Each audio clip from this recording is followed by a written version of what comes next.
வேர்ல்ட்லயே one of the largest and most important ஏர்போர்ட்ஸ்ல London Heathrow ஏர்போர்ட்டும் ஒன்று. கிட்டத்தட்ட 84 கண்ட்ரீஸ்ல இருக்க 214 டெஸ்டினேஷனுக்கு லண்டன் ஹீத்ரோ தான் யூகேவோட கேட்வேயா இருக்கு. ஆல்மோஸ்ட் 90 ஏர்லைன்ஸ் இந்த ஏர்போர்ட் ஒரு நாளைக்கு ஹேண்டில் பண்றாங்க. எவ்ரி 45 செகண்ட்ஸ்க்கும் ஒரு லேண்டிங் அண்ட் டேக் ஆஃப் ஒரே டைம்ல 2 ரன்வேஸ்லயும் நடந்துகிட்டே இருக்கும். அண்ட் மேஜர் அலையன்ஸ் எல்லாருக்கும் லண்டன் ஹீத்ரோ தான் central transfer point and major ஹப்பா இருக்கு. 2024ல மட்டும் 79.2 மில்லியன் பேசஞ்சர் டிராஃபிக்கை ஹேண்டில் பண்ணி யூரோப்போட தி பிசியஸ்ட் ஏர்போர்ட்னு டைட்டில் வாங்கியிருக்காங்க. அது மட்டும் இல்லாம யூகேவோட எக்கானமியை டிரைவ் பண்றதுல இந்த ஏர்போர்ட் ஒரு பெரிய ரோல் பிளே பண்ணுது. அண்ட் யூரோப்பை நார்த் அமெரிக்கா கூட கனெக்ட் பண்ற ஏர்போர்ட்ஸ்ல ஹீத்ரோ ஒரு முக்கியமான ஏர்போர்ட்டா இருக்கு. ஒரு நாளைக்கு மட்டும் கிட்டத்தட்ட 2,50,000 பேசஞ்சர்ஸ் ஹேண்டில் பண்ற லண்டன் ஹீத்ரோ மார்ச் 21 கம்ப்ளீட்டா க்ளோஸ் பண்ணி அன்னைக்கு ஒரு ஏர்கிராஃப்ட் மூவ்மெண்ட் கூட நடக்காம பண்ணிட்டாங்க. நிறைய பேர் ஆல்ரெடி இந்த சோஷியல் மீடியா அண்ட் நியூஸ் சேனல்ல பார்த்திருப்பீங்க. லண்டன் ஹீத்ரோக்கு எலக்ட்ரிக்கல் பவர் சப்ளை பண்ற ஒரு சப்ஸ்டேஷன் ஃபயர் ஆகிட்டனால 18 மணி நேரத்துக்கு ஏர்போர்ட்டை கம்ப்ளீட்டா ஷட் டவுன் பண்ணி அன்னைக்கு டேக் ஆஃப் அண்ட் லேண்டிங்ஸ்க்கு ஸ்கெட்யூலா இருந்த 1300 ஃபிளைட்ஸை கேன்சல் பண்ணிட்டாங்க. ஹீத்ரோல சர்வீஸ் அண்ட் ஆபரேஷன்ஸ் எல்லாத்தையும் டிஜிட்டலைஸ் பண்ணிட்டனால எலக்ட்ரிக்கல் பவர் இருந்தா மட்டும்தான் அந்த ஏர்போர்ட்டை ஃபுல்லா ரன் பண்ண முடியும். பட் இது ஒரு டெம்பரரி க்ளோஸர்ன்றதுனால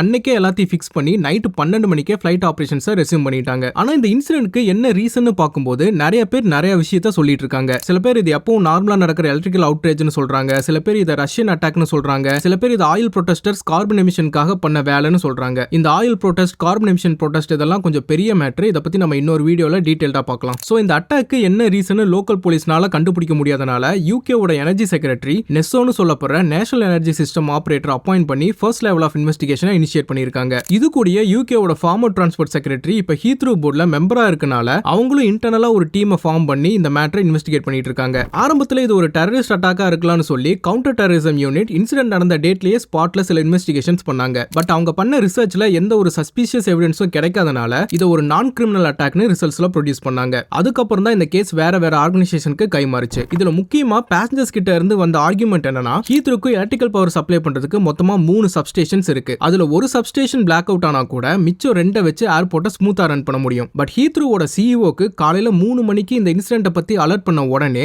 ஏர்போர்ட்டை கண்டினியூஸா ரன் பண்றதுக்கு பதிலா கம்ப்ளீட்டா ஷட் டவுன் பண்ண சொல்லிட்டாரு. சோ இத பத்தி நியூஸ், சோஷியல் மீடியான்னு எல்லாரும் கேள்வி கேட்ட உடனே அவர் எப்பவும் போல எல்லாரும் மாதிரியும் எங்களுக்கு சேஃப்டி தான் முக்கியம், அஃபெக்ட் ஆன பேசஞ்சர்ஸ் எல்லாருக்கும் full refund, free date change, reaccommodation எல்லாத்தையும் உங்க ஏர்லைன்ஸே பண்ணி தருவாங்கட்டு போயிட்டாரு. ஆக்சுவலா ஹீத்ரோ இந்த மேட்டரை ஹேண்டில் பண்ண விதம் ஐயாட்டாவோட டைரக்டருக்கே பிடிக்கல. அவர்கிட்ட இதை பத்தி கேட்கும்போது ஹீத்ரோக்கு இது ஒன்றும் புதுசு கிடையாது, நிறைய டைம் அவங்க போத் ஏர்லைன்ஸ் அண்ட் பேசஞ்சர்ஸ்க்கு எந்த ஒரு பதிலும் சொல்லாம ஹெல்ப்லெஸ்ஸா இருந்திருக்காங்கன்னு ஸ்டேட் பண்ணிருக்காரு. சோ ஃபைனலா இந்த இன்சிடென்ட்ல என்னதான் ஆச்சுன்னு கேட்டா இன்வெஸ்டிகேஷன்ஸ் இன்னும் போயிட்டு தான் இருக்கு. ஹீத்ரோ அத்தாரிட்டி எவ்வளவு மில்லியன் பவுண்ட்ஸ் லாஸ் ஆச்சுன்னு எந்த ஒரு இன்ஃபர்மேஷனும் டிஸ்க்ளோஸ் பண்ணல. பட் ஃபியூச்சர்ல இந்த மாதிரி எந்த ஒரு இன்சிடென்ட்டும் நடக்காம இருக்கிறதுக்காக 1 பில்லியன் பவுண்ட்ஸ் ஹீத்ரோவோட பவர் சிஸ்டம்ல இன்வெஸ்ட் பண்ண போறதா ஸ்டேக் ஹோல்டர்ஸ் டேபிள்ல டிஸ்கஷன்ஸ் போயிட்டு இருக்கு. ஹீத்ரோ இந்த மாதிரி ஒரு சேஃப்டி மெஷர் எடுக்கிறனால அது இவென்ச்சுவலி ஏர்லைன்ஸோட லேண்டிங் சார்ஜஸ் தான் இம்பாக்ட் பண்ணும். ஆல்ரெடி ஹீத்ரோ ஒரு எக்ஸ்பென்சிவ் ஏர்போர்ட்னு நிறைய ஏர்லைன்ஸ் அவங்க கன்சர்ன்ஸை சொல்லிட்டு இருக்காங்க. இப்போ உங்க எக்ஸ்ட்ரா இன்வெஸ்ட்மெண்ட் பண்றனால அது ஏர்லைன்ஸோட லேண்டிங் சார்ஜஸை இன்க்ரீஸ் பண்ணி அது கடைசியில பேசஞ்சரோட டிக்கெட் பிரைஸ் தான் அஃபெக்ட் பண்ணும். பட் கமர்ஷியல் ஏவியேஷன்ல லண்டன் ஹீத்ரோ ஒரு முக்கியமான ஏர்போர்ட்ங்கிறதுனால அதோட ஆபரேஷன்ஸை ஸ்மூத்தா வச்சுக்க எவ்வளவு இன்வெஸ்ட்மெண்ட் வேணாலும் அவங்க ஸ்டேக் ஹோல்டர்ஸ் பண்ணுவாங்க. ஆல்ரெடி அங்க தேர்ட் ரன்வே பிரச்சனை ரொம்ப வருஷமா போயிட்டு இருக்கு. அது மட்டும் வந்துட்டா ஹோல் யூரோப்லயும் ஹீத்ரோவை எந்த ஏர்போர்ட்டும் ஓவர்டேக் பண்ண முடியாத லெவலுக்கு வந்துடும்.